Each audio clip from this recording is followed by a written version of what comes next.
एक बार एक चुड़ैल नवजात बच्चे की तलाश में गांव में भटक रही होती है। उसे एक छोटे बच्चे की तलाश होती है। फिर उसकी नजर मुकेश के घर पर पड़ती है।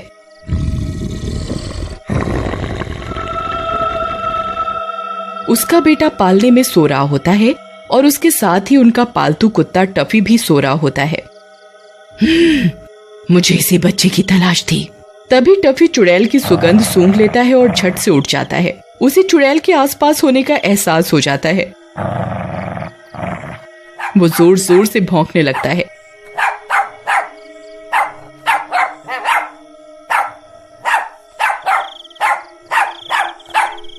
चुड़ैल खिड़की के बाहर खड़ी होती है।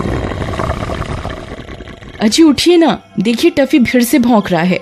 अरे कोई बात नहीं, तुम डरो नहीं, कई कुत्ते अक्सर रात को भौंकते हैं, सो जाओ। अरे नहीं जी, मुझे तो कुछ गड़बड़ लग रही है, आप बाहर जाकर देखिए ना।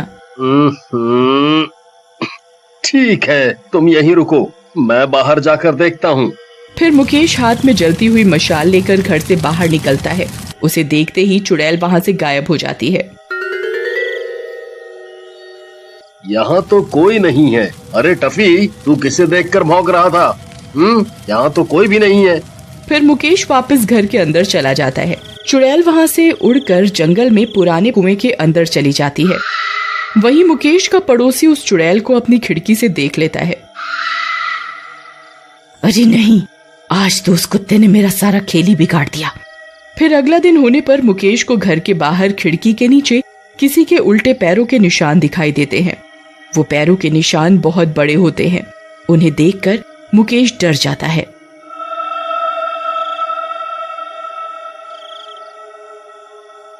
अरे नहीं, जिस बात का डर था वही हुआ।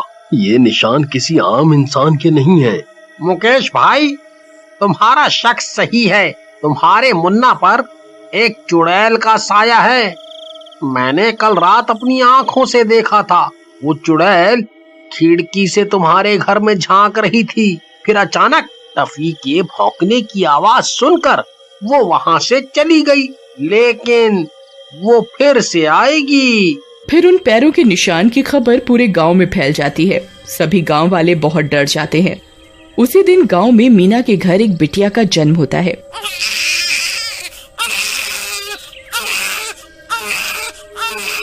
जी मुझे तो बहुत डर लग रहा है जी।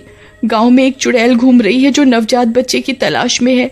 कल रात गांव वालों ने मुकेश भैया के घर के बाहर उस चुड़ैल को देखा था।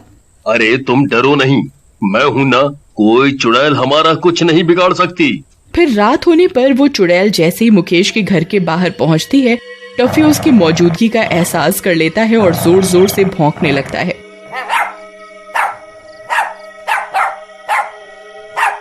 अरे नहीं, इस कुत्ते की वजह से मैं अपने मकसद को अंजाम नहीं दे पा रही। फिर टफी के भौंकने की आवाज पूरे गांव में गूंजती है।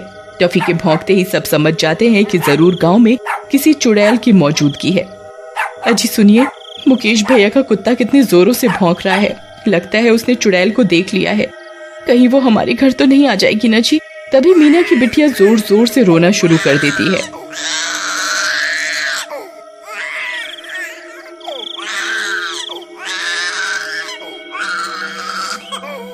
उसके रोने की आवाज उस चुड़ैल के कानों में पड़ती है। अरे वाह, ये कौन रो रहा है? ये तो कोई नवजात लगता है। वाह, अब मैं उसका शिकार करूंगी। फिर चुड़ैल मीना की बच्ची को सूंघती सूंघती उसके घर के बाहर पहुंच जाती है। पप्पू और मीना अपनी बच्ची के साथ घर में पलंग के पीछे छिप जाते हैं। अजी वो चुड़ैल यहीं कहीं है, आप जल्दी जाइए और सारी लाइट बंद कर दीजिए। फिर पप्पू भाग कर जाता है और सारी लाइट बंद कर देता है और वो दोनों पलंग के पीछे छिपे रहते हैं। फिर चुड़ैल खिड़की से झांक कर बच्चे की खुशबू सूंघने लगती है। मैं बच्चे की खुशबू सूंघ सकती हूँ, मेरा शिकार आसपास ही है। तभी बच्ची रोने लगती है।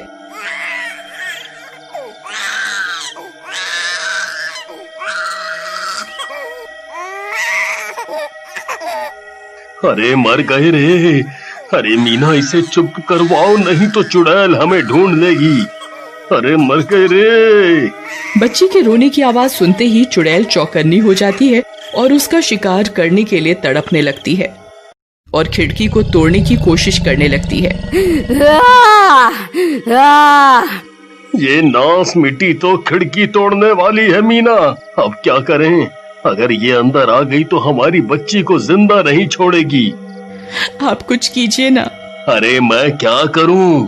अजय एक काम कीजिए, आप भी मुकेश भैया के कुत्ते की तरह भौंकिए ना। क्या पता चुड़ैल कुत्ते की आवाज सुनकर डर जाए। अरे कमबख्त, मुझे कुत्ता समझा हुआ है क्या? भला मैं कुत्ते की आवाज कैसे निकाल सकता हूँ? ठीक है, फिर मरने के लिए तैयार हो जाओ। अरे नहीं, ऐसा मत बोलो। ठीक है, मैं कोशिश करता हूँ। हे भगवान, रक्षा करना।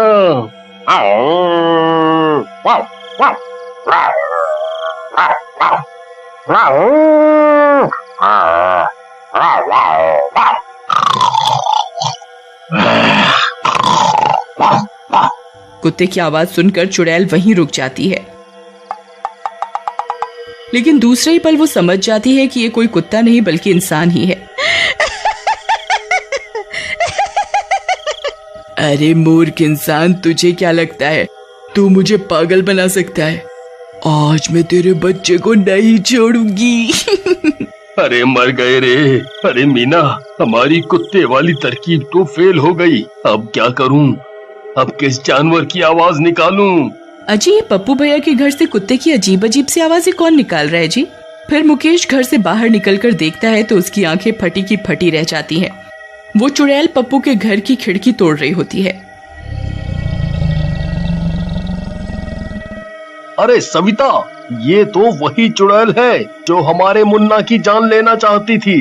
अब ये पप्पू भाई की बिटिया के पीछे पड़ गई है। तभी टफी घर से बाहर निकलता है और चुड़ैल को देखकर भौंकने लगता है।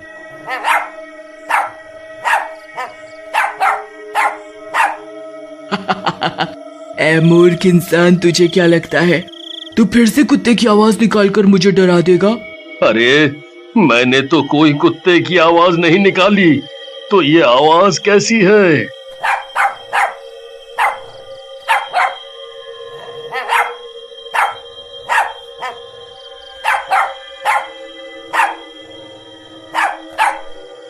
नहीं टफी, रुक जाओ, आगे मत जाओ। तुम अकेले उस चुड़ैल का सामना नहीं कर सकते, वो एक पल में तुम्हारी जान ले लेगी।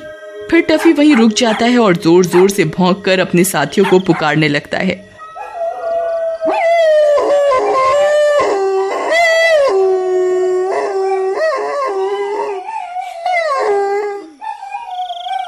सविता, लगता है टफी अपने साथियों को पुकार रहा है। फिर उसकी पुकार सुनकर दूर दूर से और भी कुत्ते वहां पहुंच जाते हैं।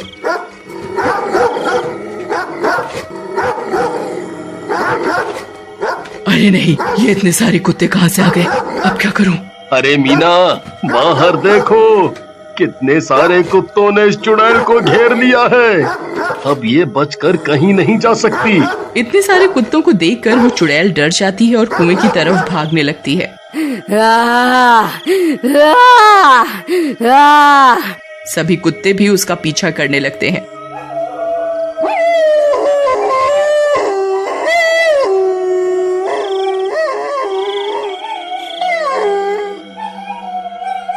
चलो गांव वालों, यही सही मौका है।